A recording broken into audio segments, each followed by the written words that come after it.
welcome to Basketball Talk Pro. This particular subject that we're dealing with today I had a request for it, and when I get a request from a coach that they want me to cover something, I almost always do it. I think I do it every time. But the reason I do that is because if one coach is asking me, there might be 10 or many that are interested in. And the subject today, preparing for your next opponent, is something that we all do all season long, many times. And so it is an important segment of your coaching routine. And today I hope that we can help you with that. My purpose is really to show you a way. It's the way that I would do it. Now I've been involved with a number of coaches, and I've seen what they do, and everybody has their own little way of doing things. But I can't do it like they do it. I can only do it like I do it. And I hope from it that you can get some ideas of how to do it yourself. I think a lot of coaches, even guys that make a lot of money, don't really have an idea of how to do it. They know it's got to be done, but it's kind of catch as catch can. I urge you to have a simple but consistent system. And one other thing I would urge you, don't change for every opponent. Do your thing. If you have to change every time you play somebody else, you're changing so much that you will end up with your own system deteriorating. Stay with what you do. It's the very best thing that you've got. Work hard at that. You still have to prepare for an opponent, but you don't have to change while you're preparing. You don't have to change what you do. And I think that's a very important aspect. I get calls from coaches telling me, well, we're playing this team and they do this and they got this kind of player and everything. And they want to know an adjustment. Well, every adjustment you make, if you do that every game, you've got nothing.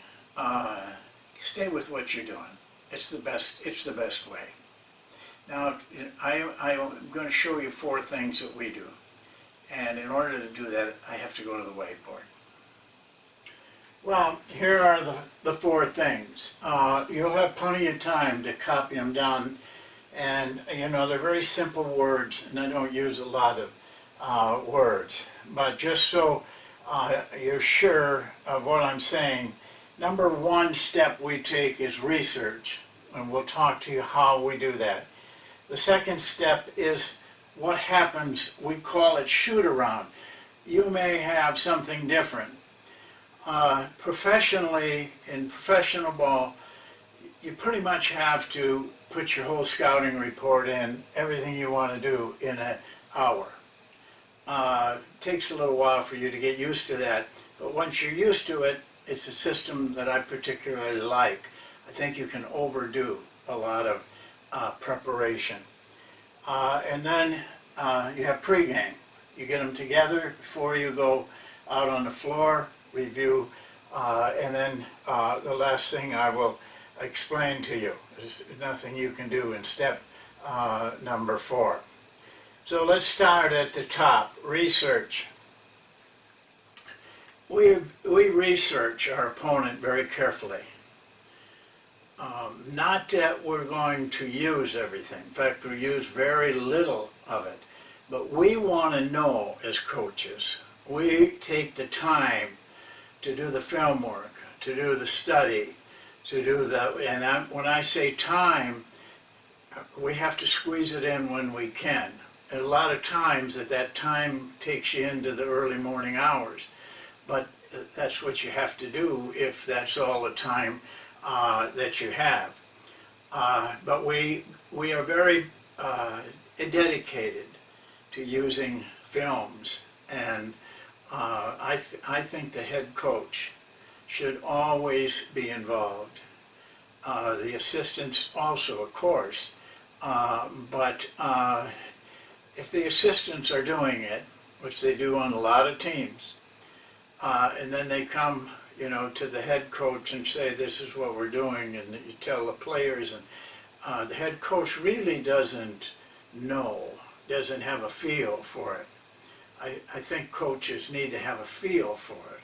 You need to go through those films and you see the pace, you'll see the timing, you see all of the little things that you need to know as a coach. And that's what we call researching. But we keep very close track of things. I boil it down to two things. When we get done, I want a play sheet that shows me the plays that this team runs and how effective they are. I do not want to go by somebody else telling me.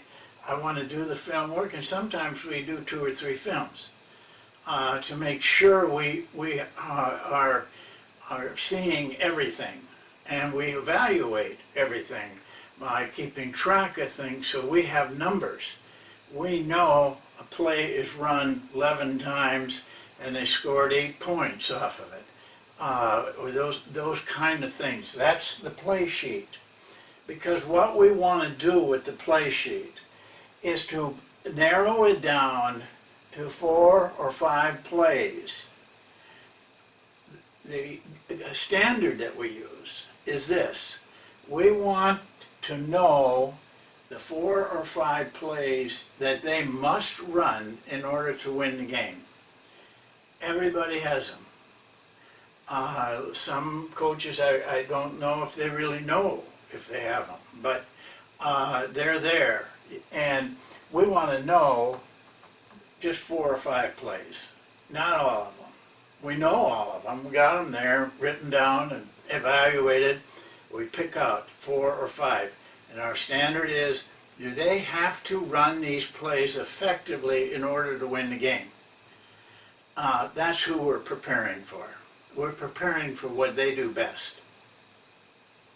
Then we have a player evaluation sheet. It's a statistical sheet. In measuring basketball performance, we go through it in depth. But that's the sheet that I want to see before every game, because it evaluates each player and the team, breaks things down into per minute, shows you which players are the most valuable to their winning. And it's the same thing there. We want to know the 2 or 3 players, and usually that's where it comes down to, that they must have playing well in order to win. We're worried about the whole team, of course, we're concerned, but we know and learn through experience that there's just a few players that are going to make the difference. And those are the players we want to know about it. My system is, as I go through that sheet, I bracket everything that shows me they're strong in it. And I circle everything that shows me they're weak in it. In between the brackets and the circles is just normal play.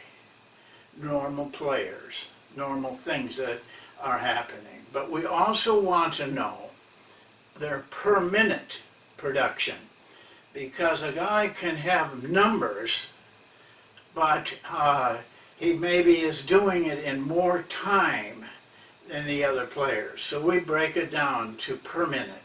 That way we know which are the best rebounders, which are the best three-point shooters who are going to take the most, and so on.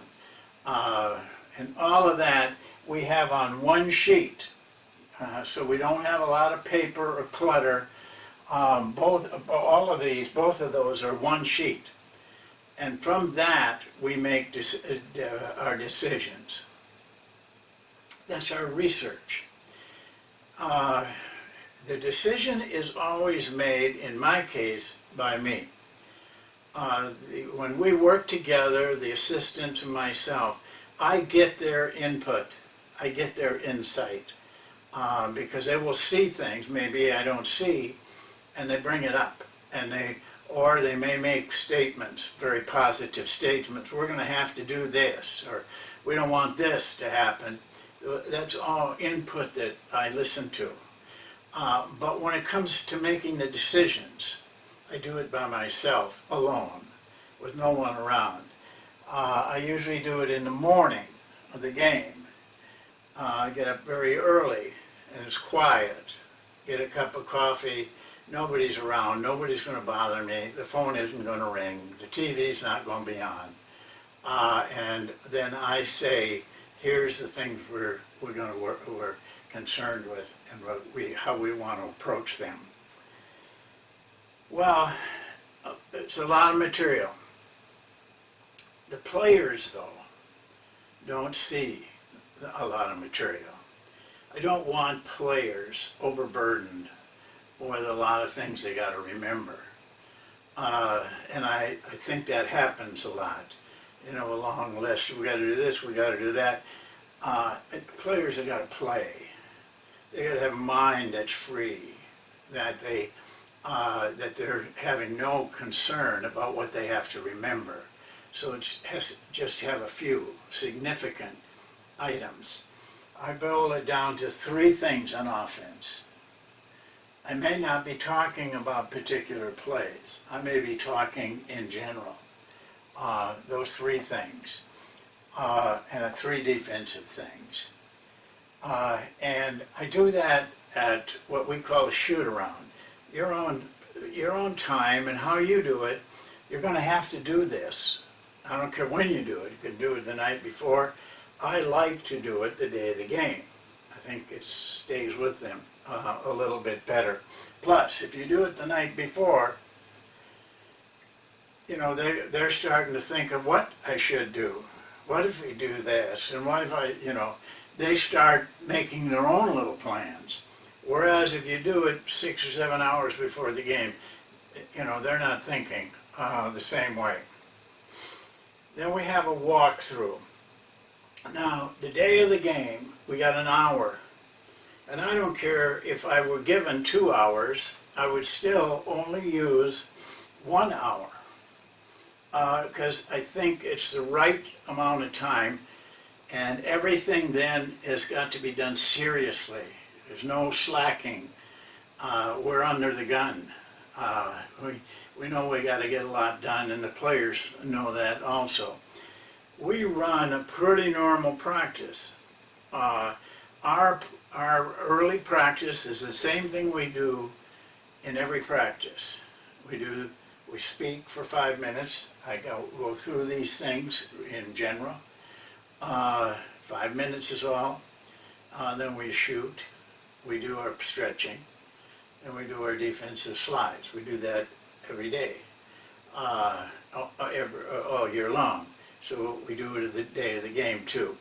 We reserve about 15 minutes to walk through their plays. In between the beginning and the walkthrough of the plays, we have maybe 10, 15, 20 minutes. Those are planned according to the situation. Sometimes I do defense in that, sometimes I do offense.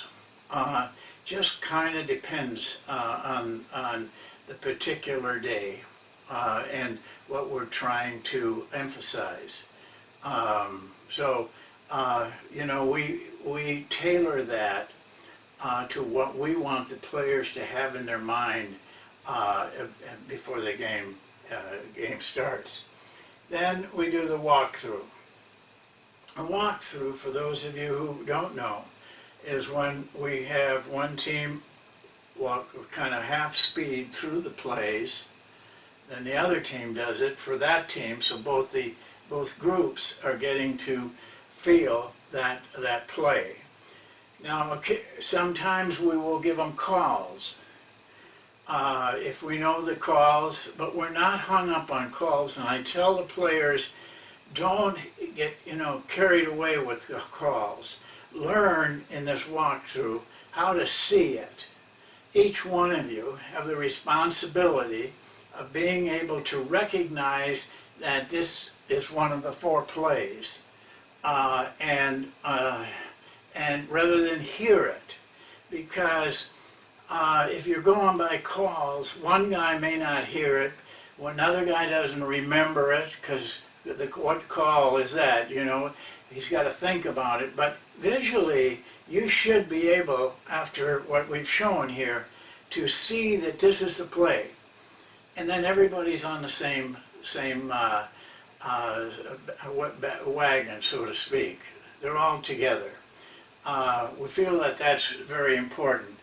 When I was with Don Nelson, he never used calls, and I thought he was right in doing that.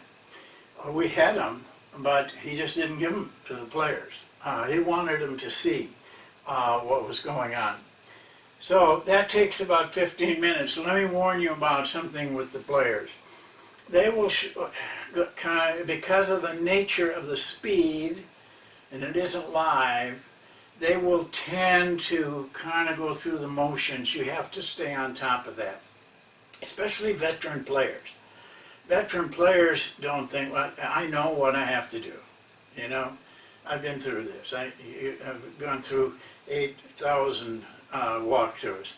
My message to them is this: we're going to keep doing it over and over until you show me that you know exactly what to do. I want to see it, not what's in your mind, what you think is right. I want to see you do it. Educate your players to that. At first, you know, that doesn't hit home, but after 4, 5, 10 games, the players know.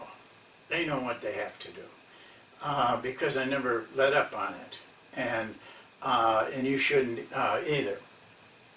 So now, after an hour, everybody goes their way. Come back to the game, and then what do we do at pregame? Well, we know what the clock says. We know how much time we got. Here's what we do. Our number 3 step. We review up above.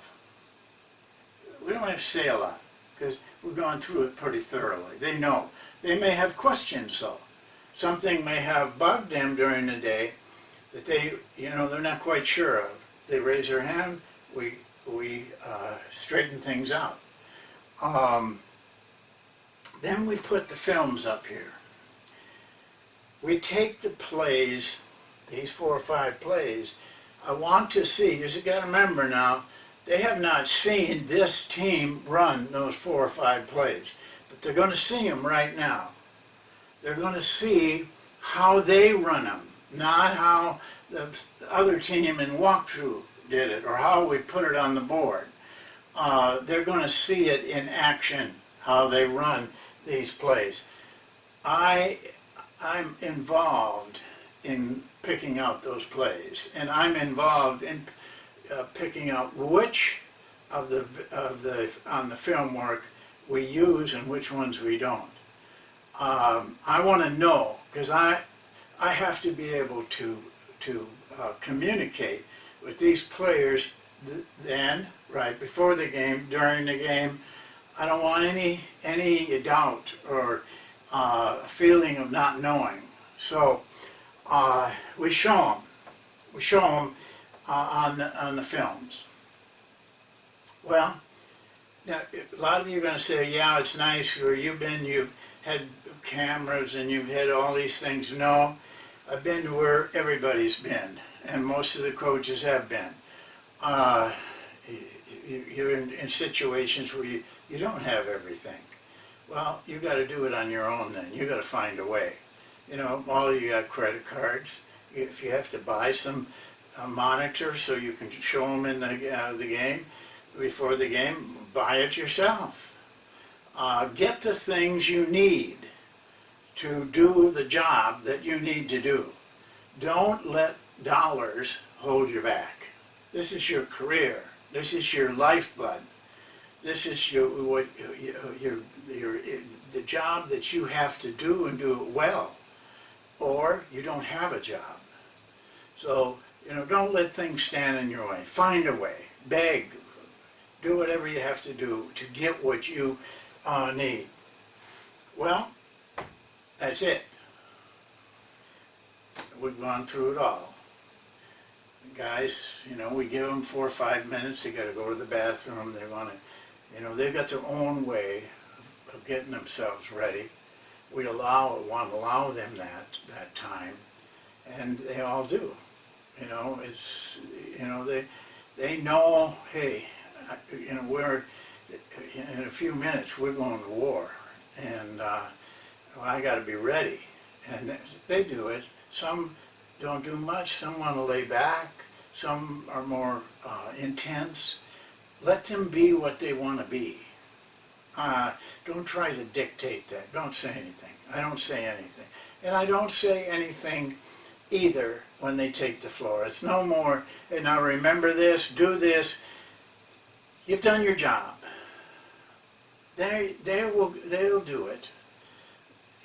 They may not be able to do it every night, but that's the game. It isn't easy to win games. It's hard. But they're prepared. They take the floor, leave it all back there. Leave it in the locker room. Clear your mind so you're ready to go out on that floor and make quick decisions. That moment when those players take that floor until the time we coaches have to go up on the floor is one of the pleasantest moments that I have. It's the quietness. Everything's quiet in the locker room. The assistants are getting ready, doing what they have to do. And it's just a nice feeling. You've done everything you can. You got a lot of confidence. You believe that this is all going to work. And you're ready. You take the floor, the game starts, and you find out. Well, that's one way of doing things. I hope it helps you. And that you can come away from this with something that you feel comfortable with. My one last word to you is always be consistent. We do this every game. No failures. Every game. The players get used to it. Be consistent. And it becomes comfortable. That's it for today. We'll see you next time. Thank you.